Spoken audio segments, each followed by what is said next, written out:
अस्सलाम वालेकुम ख़वातीन हज़रात। आज हालात हाज़िरा के लिहाज से बड़े अहम मौज़ूआत हैं। हम ज़रा तायराना नज़र डालते हैं पहले हेडलाइंस पर कि अमेरिका के सदर जो है जो बाइडेन ने जो है साबका सदर ट्रंप जो है उसका वो हुक्मनामा वापस ले लिया जो उन्होंने 19 जनवरी को जारी किया था कि भी हौसी कबीले के जो लोग हैं ये दहशतगर्द हैं, बैनुल अक़वामी बैरूनी, और इससे जो है उसके कुछ यमन से तल्लुक़ात अच्छे करने का मामला ये है कि यमन की आवाम की मुश्किलात में कमी पैदा की जाए, अक़वाम मुत्तहिदा और आलमी बिरादरी वहाँ पे खुराक, दवाइयाँ और ज़िंदगी की बुनियादी सहूलियात पहुँचा सकें। और सऊदी अरब के भी इतिहाद से अमेरिका ने अलहदगी इख्तियार कर ली है कि यमन पे मज़ीद तबाही और बमबारी में अमेरिका शामिल नहीं होगा और सऊदी अरब का इत्तेहादी नहीं है।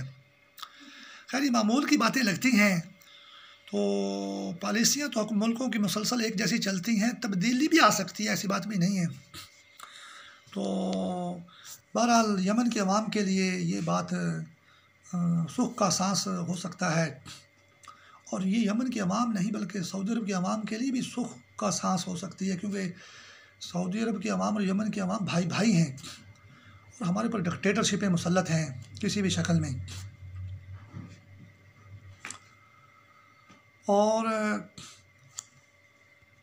बज़ाहिर जो है ना ये हौसी जो बागियों का नाम देखकर ये एक ड्रामा किया जा रहा है, ये कोई खुद साख्ता बातें हैं। सऊदी हुकूमत खुद सारा काम करवा रही है। ये हौसी बागी अगर तारीख़ का बैकग्राउंड में जायज़ा लें, ये हौसी जो है ना ख़ास इत्तेहादी हैं आले सऊद के, सऊदी एडमिनिस्ट्रेशन के जो हैं, और ये कोई मिसाइल नहीं मारते, कोई इनके पास ड्रोन नहीं है, कोई इनके पास कुछ नहीं है। ये सब मिली भगत है, और बल्कि हौसियों से मिलकर जो है ना इसने सुन्नियों को मरवाया था। पिछले तारीख़ अगर 15-20 साल या 30 साल पहले जाएँ, हालांकि शिया सुन्नी भाई भाई थे, एक ही मस्जिद में नमाज़ पढ़ते थे। और आले सऊद जो एडमिनिस्ट्रेशन है वो सुन्नियों को कम्युनिस्ट समझती है, सुन्नियों को वो मुसलमान नहीं समझती, वो शियों को भी मुसलमान नहीं समझती, लेकिन शियों के फिर भी करीब है। आले सऊद जो शियों के फिर भी करीब है, इसलिए under and agreed programme Iran से मिलकर ड्रामा चलता है इनका, जो है सुन्नियों की बहुत दुश्मन है। तो आज ये सुन्नियों के साथ कैसे होगी और ये शियों के ख़िलाफ़ कैसे होगी, हौसियों की जो है अभी भी हौसियों को जो इस्तेमाल किया जा रहा है ये इनके अपने मंसूबे के तहत है। कोई बगावत नहीं है, कोई बागी नहीं है, कोई मिसाइल नहीं मारते, खुद काम ये करवाते हैं। तो हम तो ये चाहते हैं कि अल्लाह ताला सऊदी अवाम और यमनी अवाम दोनों भाई भाई हैं और वहाँ अमन कायम हो, और वहाँ जो शैतानी खेल है उसका कलाकामा हो। तो मुझे तो दोनों मुल्कों के अवाम से मोहब्बत है। अच्छा, ये मौज़ूआत फिर बर्मा की जो है फ़ौजी बगावत की खबरें आजकल बड़ी चल रही हैं, तो मैंने इसका तो जवाब दे दिया है कि जब हमारे मिस्र भाई का किसी ने ख्याल नहीं किया, मिस्र के अवाम का ख्याल नहीं किया, पूरी पार्लियामेंट और जमहूरी सदर वहाँ पे रौंद पामाल हो गए, रौंद डाले गए, अदालतों में धक्के खाकर मर गए बेचारे वो, तो बर्मा का हम क्या करेंगे। मुसलमानों की जमहूरियत के लिए कोई सोचता ही नहीं है। हर इस्लामी मुल्क में डिक्टेटरशिप मुसल्लत है, तो बर्मा तो सिखाते में नहीं है। मुसलमान की शान है और मुसलमान की आन है, मुसलमान इल्हामी मज़हब इस्लाम रखते हैं, वहाँ हर मुल्क में डिक्टेटर है, तो हम बर्मा के लिए क्या बोलेंगे। हम बर्मा और बर्मा वाले तो रोहिंग्या और रोहिंग्या मुसलमानों का बड़ा जीनोसाइड किया, और मुझे तो वैसे आंख सांख सूची से बेजारी है, नफ़रत है, और उसके फ़ौज भी वाले भी ऐसे ही शामिल हैं। तो मैं इस सूरत हाल में अपने बर्मा के रोहिंग्या मुसलमानों के साथ हूँ। एक और बड़ा आजकल अहम मौजूद चल रहा है मुसलसल हफ्ते से, जो आज रात भी खबरों में जो हॉट टॉपिक था वो था कि भाई ये वैक्सीनेशन, जो कोरोना वायरस वैक्सीनेशन का जो नेशनलिज्म चल रहा है पूरी दुनिया में, इससे बड़ी वो पैदा हो रही है, तफरीक पैदा हो रही है कि जो अमीर मुल्क हैं वो छीना झपटी में वैक्सीनेशन पहले लेके जा रहे हैं, वैक्सीन जो पहले लेके जा रहे हैं, अपने अवाम को लगवा रहे हैं, अपने सरकारी एहलकारों को लगवा रहे हैं, गरीब मुल्क महरूम हो रहे हैं। तो ये वैक्सीनेशन नेशनलिज्म की इस्तिलाह भी पूरी ज़मीन पर चल रही है, पूरी आलमी बिरादरी में चल रही है, यूरोप अमेरिका में चल रही है। तो इससे भी जो है ना जो मरीज़ गरीब मुल्कों में हैं या दूर हैं, वो उनको वहाँ तक वैक्सीनेशन पहुँचने में बड़ी देरी लगेगी। तो ये वैक्सीनेशन ऑफ कोरोना वायरस का जो नेशनलिज्म है ये भी काफ़ी नुकसान पहुँचा रहा है। मैं आपको एक आलमी जायज़ा पेश करता हूँ मुसलमानों की जीनोसाइड का, जैसे हज़ारा मच में जब ये कारकुन जो है ना कोयले के शहीद हुए, या APS में ताहिरा को जला के शहीद किया गया कुर्सी से बांध कर, और बच्चों के सर में 9-9 गोलियां मारी गईं, तो ये हमारा मुसलमानों का जीनोसाइड हो रहा है। क्योंकि मासूम बच्चे तो किसी के दुश्मन नहीं होते, बच्चों को भी मार दो, नस्ल ही ख़त्म कर दो इनकी, औरतों को जला के मार दो, नस्ल ख़त्म कर दो, और मर्दों को भी इसी तरह मार रहे हैं लोग। तो कहने का मकसद ये कि कादिरों के मज़ार पर भी इन्होंने बदफैली का एक सेंट्रल इनका प्रोसेसिंग एक मतलब यूनिट कैम्प है पूरी कौम को अब्यूज़ करने के लिए कब्र के अंदर। असल में निशाना कब्र ही है। तो उसमें मिसाल ये है कि आप जब 1947 में पाकिस्तान बना, तो उस वक़्त जो है मुसलमानों को मशरक़ी पंजाब में बेदर्दी से कत्ल किया गया और मुसलमान औरतों से रेप किया गया। ये जीनोसाइड की पूरी ज़मीन पर बदतरीन मिसाल है। यहूदियों के लिए तो बोलते हैं कि 20 लाख यहूदी हिटलर ने मार दिए, होलोकास्ट हुआ। तो हमारा ये जीनोसाइड हुआ मशरक़ी पंजाब में सिखों ने किया, और वो जो है उस पर ना पाकिस्तान की मीडिया बोलता है, ना हुकूमत बोलती है, बल्कि अब तो सिखों की तारीफ़ करवाई जाती है कि पाकिस्तान के खैर खा हैं ये।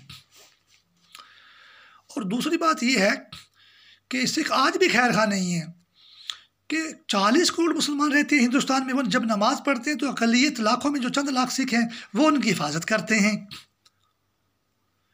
तो ये हिफाजत करना भी जीनोसाइड है।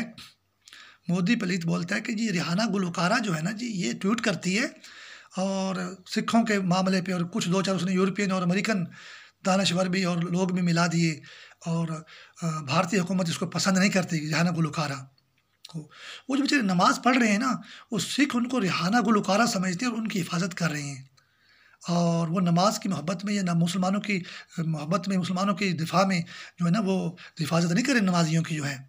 और ये अकल में बात आपकी आती है कि 40 करोड़ मुसलमान अब अगर दीनी अकल से सोचें या दुनियावी अकल से सोचें, चंद लाख सिख जो अकली सिर्फ पंजाब में हैं, मुसलमान पूरे हिंदुस्तान में फैले हुए हैं, उनकी हिफाजत नमाज़ पढ़ते हुए सिख करें। आप अकल से अंदाज़ा लगाएं, क्या दीन इस्लाम ऐसी अकल आपको देता है कि पूरी ज़मीन के लोग ऐसी अकल इस्तेमाल कर रहे हैं? सिख तो अकलियत है हिंदुस्तान में, मुसलमान अकलियत नहीं। मुसलमान दूसरी बड़ी अक्सरियती आबादी हैं पूरे हिंदुस्तान में। तो ये भी मुसलमानों का जीनोसाइड है। तो 20 लाख मुसलमान शहीद हुए थे मशरक़ी पंजाब में, हम खुद उसके शिकार होने वाले में शामिल हैं। तो उस होलोकास्ट पे, उस जीनोसाइड पे कोई नहीं बोलता। हिटलर ने जो यहूदी कत्ल किया उस पर बहुत बोलते हैं। ये नाअहली हमारे मुसलमान हुक्मरानों की, हमारे सियासी पार्टियों की है, हमारे दानश्वरों की है। हमारे अखबार, हमारा रेडियो, हमारा टेलीविज़न सिखों की तारीफ़ करता है, तो इसराइल भी तारीफ़ शुरू कर दे हिटलर की जो है। तो मुसलमान का जीनोसाइड बड़ा बुरी तरह हो रहा है। फिर 1947 का वाक़या सबसे बड़ा जीनोसाइड है। फिर बिहार में हुआ वो आपको पता ही नहीं है, फिर बांग्लादेश में पता ही नहीं है, पूरे हिंदुस्तान में हुआ आपको पता ही नहीं है। सबसे बड़ा जीनोसाइड 1947 में हुआ। उसके बाद जीनोसाइड 1971 में हुआ पाकिस्तान की आवाम का। बांग्लादेश की आवाम पूरी मर गई, ये आवाम पूरी मर गई, और हमारी बहुत बड़ी फ़ौज मर गई। तो ये जीनोसाइड 1971 का है। एक तीसरा जीनोसाइड जो है वो 1992 की 1990 की दहाई में हुआ। 1992 में जब ये बोस्निया पे, यूगोस्लाविया का मुल्क था, यूरोप का, सेंट्रल यूरोप का मुल्क है वो, या मशरक़ी वस्ती यूरोप का मुल्क है। उसकी 6 रास्तें थी, क्रोएशिया और सर्बिया और बोस्निया हर्ज़गोविना और वगैरह वगैरह। तो बोस्निया हर्ज़गोविना जो वो मुसलमानों की अक्सरियती रियासत थी। अब जो 5 रियासतें आज़ाद हुई उनमें तो कुछ भी नहीं हुआ। जो 6ठी मुसलमानों की थी उसमें ऐसी खाना जंगी हुई, सर्बिया का हमला करवाया गया और सर्ब फ़ौज ने 70,000 मुसलमान औरतों से रेप किया। मैंने खुद अखबार में पढ़ा, और उनको हमला कर दिया, तो सारे मुसलमान कत्लेआम किया। तो ये जीनोसाइड है 1900। ये भी बोस्निया हर्ज़गोविना 70,000 मुसलमान औरतें तबाह हुई, मुसलमान लाखों कत्ल हुए या हज़ारों कत्ल हुए, क्योंकि आबादी उसकी थोड़ी सी थी। तो ना तो क्रोएशिया कुछ हुआ, ना सर्बिया कुछ हुआ। ये मुसलमान निशाने पे है कि सिर्फ मुसलमान रियासत बोस्निया यूरोप के अंदर जो है, इन इस्लाम ज़मीन पर नहीं है, मुसलमान ज़मीन पर नहीं है। हाय हाय हाय, ये बदतरीन 1990 की दहाई का जो है ना जीनोसाइड है। लिखते नहीं हज़ारा लाइव्स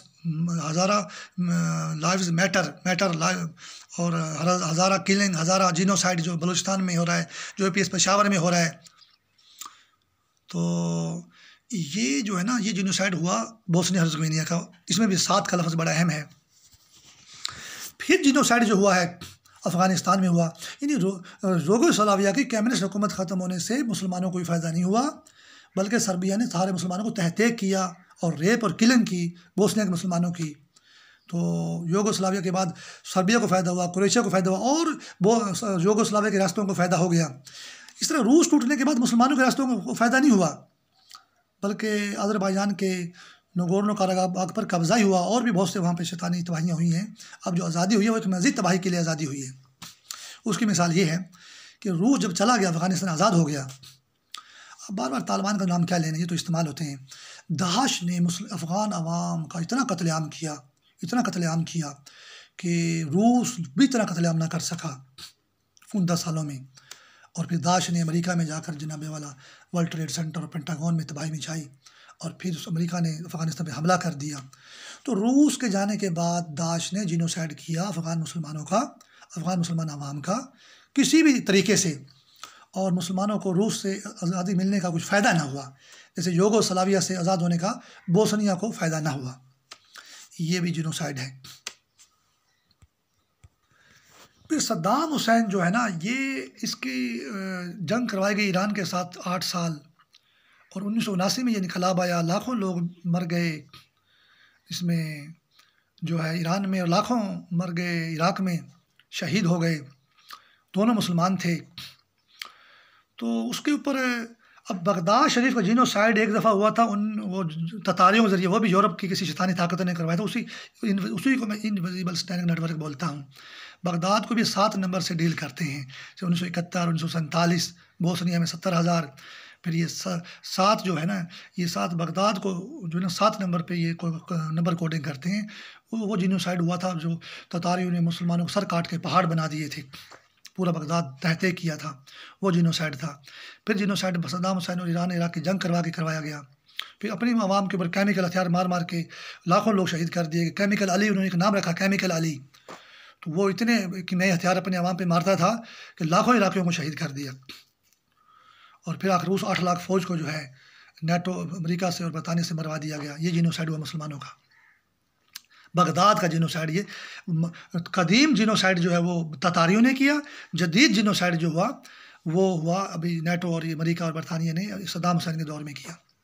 बगदाद शरीफ 7 नंबर पे हुआ, ये भी 7 नंबर पे है, सन 71 और 1947।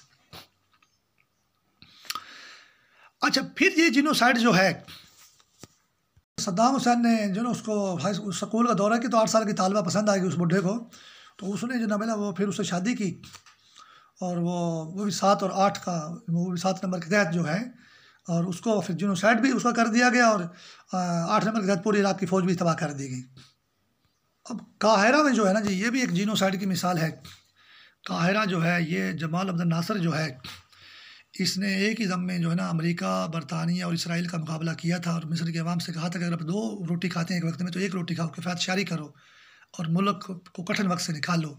अच्छे गैरतमंद लिहाज से मिस्र को इसने इंट्रोड्यूस करवाया, जमाल अब्दुल नासिर ने। और जीनोसाइड देखेंगे, एक सऊदी शहरी अमेरिका में होता है, सहाफ़ी रिपोर्टर होता है, और वो जनाबे वाला जो है वहाँ से लाया जाता है तुर्की में उसको तेज़ाब में डालकर मार देते हैं। जमाल खशोगी उसका नाम है। अब इसका मतलब ये है कि पूरी ज़मीन पे जो मुसलमान नमाज़ पढ़ रहे हैं, और जो इनविजिबल स्टैंडिंग नेटवर्क जो धमाके करा हर मस्जिद में, पूरी ज़मीन पर, मस्जिदों के अंदर, ये हर नमाजी का जीनोसाइड है। हर नमाजी को ज़मीन से मिटा रहे हैं। ये जमाल खशोगी का वाक़या है जो तुर्की में हुआ है। और जमाल अब्दुल नासिर का मिसाल हमारे लिए तक़वियत का बायस है। और जमाल खशोगी के मामले से हमें एहतियात करना है, हमें नमाज़ कायम करनी है, इस्लाम पे अमल करना है, और मुसलमानों इस्लाम को ज़िंदा रखना है ज़मीन पर, और अपने आप को ज़िंदा रखना है। और अभी सीसी को जो है मुसल्लत किया गया मिस्र के ऊपर जो है,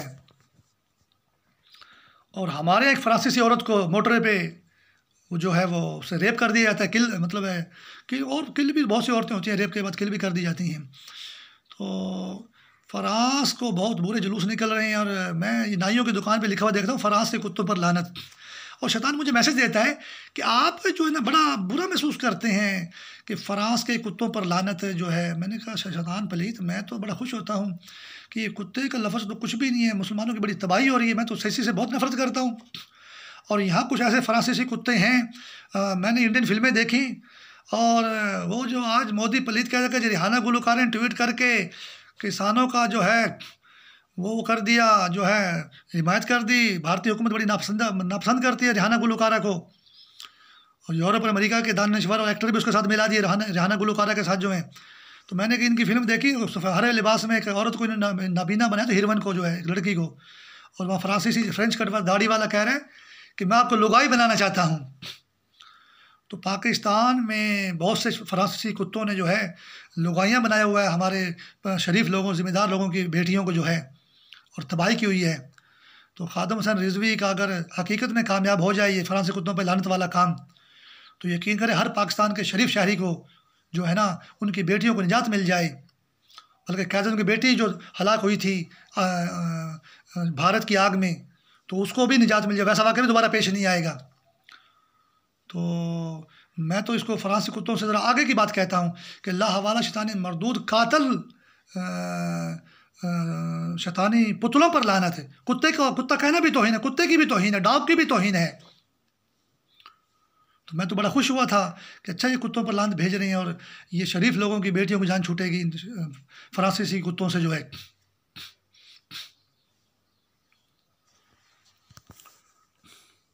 तो ये एक इनविजिबल स्टैनिक नेटवर्क है यूरोप अमेरिका में या कुर्रे अर्ज़ में कहीं पे। अब ये तो सुपर पावर अमेरिका है आजकल, तो फिर ये वहीं रहता है। तो अमेरिका में तो ये आज भी दुनिया पे मौजूद है। इसने अब तो बोस्निया के होलोकॉस्ट पे या जीनोसाइड पर तो कोई नहीं बोला जो अभी हुआ, और हिटलर के बाद पे इसराइल बोल रहा है। तो मुसलमानों की कमज़ोरी है, मुसलमान क्यों नहीं बोलते अपने जीनोसाइड पर या होलोकॉस्ट पे? मुसलमानों को बोलना चाहिए। अब जीनोसाइड का दाम तो अभी मैं इसलिए दे रहा हूँ कि हमें ये कोयटा का जो APS का जो इधर जो वाक़यात हमारे हो रहे हैं कि जवेद इकबाल लाहौर में 100 बच्चों से ज़्यादती भी करता है, उनको कत्ल भी करता है इंतज़ाम में डालकर जो है। यही काम जमाल खशोगी से तुर्की में हुआ है।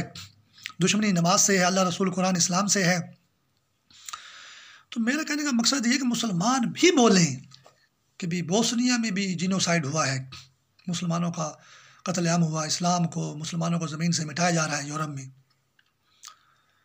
तो ये मुसलमानों की ज़िम्मेदारी बनती है, मीडिया वालों की, अखबार वालों की, हुकूमतों की, सियासी जमातों की, मजहबी जमातों की।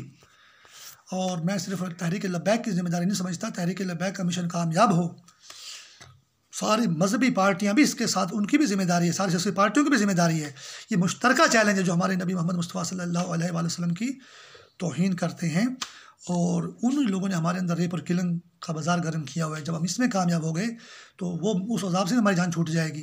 तो सिर्फ तहरीक लब्बैक ये तहरीक ना चलाए, सारी मजहबी पार्टियाँ, सारी सियासी पार्टियाँ ये तहरीक चलाएँ। जैसे भुट्टो ने मजहबी और सियासी पार्टियों को मिलाकर इन कादियानियों को जो तौहीन रिसालत करते हैं, नबूवत के दुश्मन हैं, ये वो एक ही ग्रुप हैं ये जो, तो इनके खिलाफ जो कानूनी बिल पास करवाया था, उसी इत्तेहाद की ज़रूरत है। हाँ, इसी तरह मिस्र में जो है वो मूसवी जो है मोहम्मद मूसवी, उसको पाकिस्तानी मीडिया ने मोहम्मद मरसी लिखा। अब सुप्रीम कोर्ट में हाथ खड़ा करते हैं, रेफरेंडम करो, मीडिया को कौन जो है ना आज़ाद देखना चाहता है। और मीडिया को क्या आज़ाद देखेंगे भाई, मीडिया तो पाकिस्तानी खिदमत कर ही नहीं पा रहा। मोहम्मद मरसी लिखता है मुसलमान लीडरों को, जमहूरी लीडरों को, और सीसी ने उसको भी मार दिया, और काहिरा जो है पूरी पार्लियामेंट को मार दिया, और पूरी आवाम को बिल्डोज कर दिया, क्रैश कर दिया, जमहूरियत को दबा दिया, ख़त्म कर दिया। और आलमी बिरादरी हरकत में नहीं आई, सलामती कौंसल ने एक्शन नहीं लिया, G7 ने एक्शन नहीं लिया, और वो भी 7 नंबर के तहत जो है मूसा काज़म, मूसा अलैहिस्सलाम का नाम भी अगर 7 नंबर पे लेते हैं ये लोग। फिर एक इमाम बगदाद शरीफ में था मूसा काज़म अलैहिस्सलाम, वो भी 7 नंबर पे, वो उसका मिस्र की तबाही भी 7 नंबर के तहत हो रही है। इन सारी बातों में मुश्तरका बात 7 नंबर है, और 20 नंबर ये इस्तेमाल करते हैं। 7 नंबर के तहत तबाही मैंने आपके सामने कर दी हैं। ये मुसलमानों का जीनोसाइड हो रहा है, और ये नेटवर्क ज़मीन पर अमेरिका में मौजूद है, ख़तरा टाला नहीं है, ख़तरा बाकी है इसका। अगर ये इस तरह मुसलमानों की जीनोसाइड करता रहेगा, और यमन में जो अमेरिका ने अभी ऐलान किया कि उसके अवाम की मुश्किलात कमी के लिए मैं उसको दहशतगर्द और बैरूनी दहशतगर्द और बागी वाले खाने से निकाल रहा हूँ, ट्रम्प का आर्डर वापस ले रहा हूँ, सऊदी इत्तेहाद से अलग हो रहा हूँ। तो यमन के अवाम पे जो हमला है ना, हम सिर्फ यमन पर हमला ना समझें, यमन के अवाम पर हमला हर इस्लामी मुल्क के अवाम का जीनोसाइड है। ये ड्रामा है, हौसी बागी और हौसी कबीले और ये जो है सुन्नी और फिर ये शिया और ये आपस में लड़ाई, इनकी सब ड्रामे हैं। हर मुसलमान का जीनोसाइड है। यमन की जंग ख़त्म होनी चाहिए, और अमेरिका की ज़िम्मेदारी बाद में आती है कि वो यमन के अवाम का सोचता है। ठीक है, सबसे पहले मुसलमान हुकूमतों को सोचना है। यमन कोई अमरीकी करीबी मुल्क नहीं है, मुसलमानों का मुल्क है यमन जो है। तो मुसलमानों को ये कहना चाहिए कि भी हम यमन की आवाम पर जुल्म में शामिल नहीं होंगे और यमन की आवाम को दवाई पहुँचाएँगे, रोटी पहुँचाएँगे, खाना पहुँचाएँगे।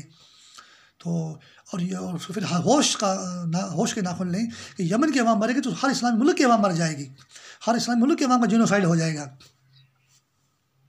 इस्लाम जिंदाबाद, पाकिस्तान जिंदाबाद, हर इस्लामी मुल्क जिंदाबाद। अल्लाह हाफिज़।